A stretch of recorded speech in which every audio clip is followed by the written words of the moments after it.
A'udzubillahiminasyaitonirrajim. Bismillahirrahmanirrahim.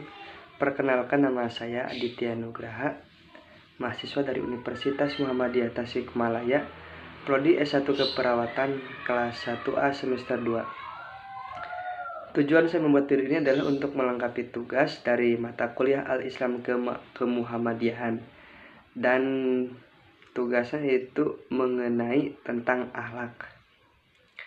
Jadi di sini saya akan memaparkan sedikit materinya mengenai akhlak. Jadi akhlak itu memiliki pengertian. Yang pertama adalah pengertiannya adalah akhlak suatu keadaan yang melekat pada jiwa manusia, yang daripadanya lahir perbuatan-perbuatan dengan mudah tanpa melalui proses pemikiran, pertimbangan, atau penelitian.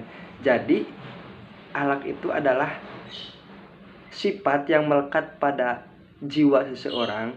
Jadi akhlak itu keluarnya spontanitas, tidak harus dipikirkan terlebih dahulu. Yang selanjutnya ada persamaan dan perbedaan antara akhlak, etika, dan moral. Yang pertama adalah persamaannya. Yang persamaannya adalah akhlak, etika, dan moral mengacu kepada ajaran dan merupakan gambaran terhadap diri seseorang untuk mengetahui tingkah laku atau perbuatannya atau sifatnya. Yang selanjutnya persamaannya adalah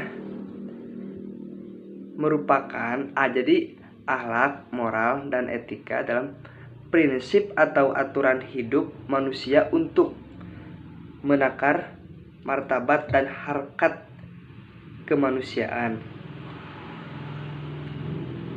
Yang selanjutnya adalah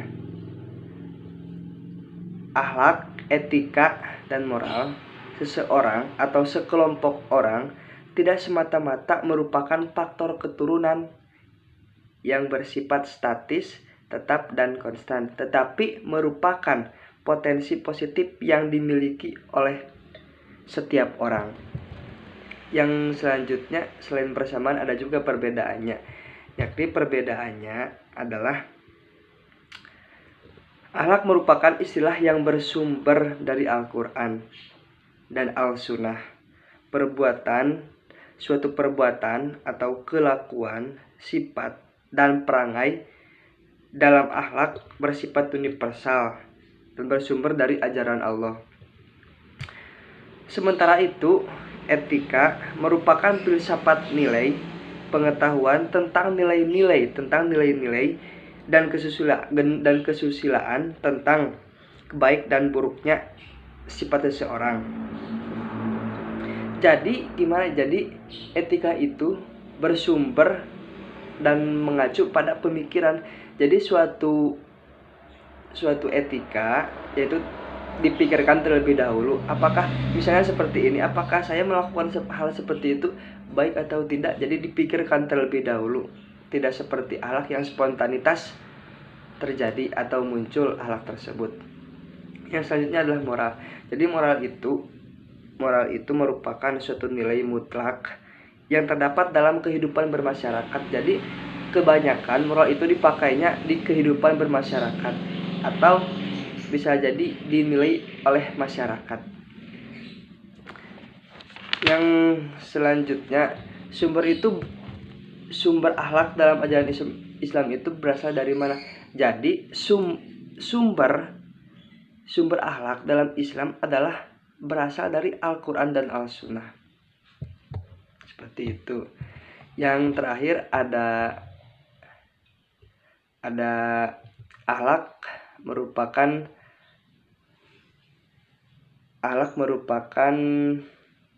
modal. Akhlak merupakan modal kesuksesan bagi seseorang. Ya, itu tentu benar. Karena kalau kita tidak memiliki akhlak, atau kita memiliki akhlak yang tercela, misalnya memiliki akhlak yang durhaka kepada orang tua, atau memiliki akhlak yang tidak baik seperti sombong, atau kikir, atau malas, itu tidak akan membuat kita sukses atau tidak akan membuat modal kita sukses. Jadi intinya adalah akhlak itu harus yang terpuji, akhlak halus yang bagus. Misalnya rendah hati, baik kepada semua orang, tidak sombong dan tidak malas, dan terutama tidak durhaka kepada orang tua. Itu yang paling penting. Baik, mudah-mudahan bermanfaat. Wabillahi taufiq walhidayah. Wassalamualaikum warahmatullahi wabarakatuh.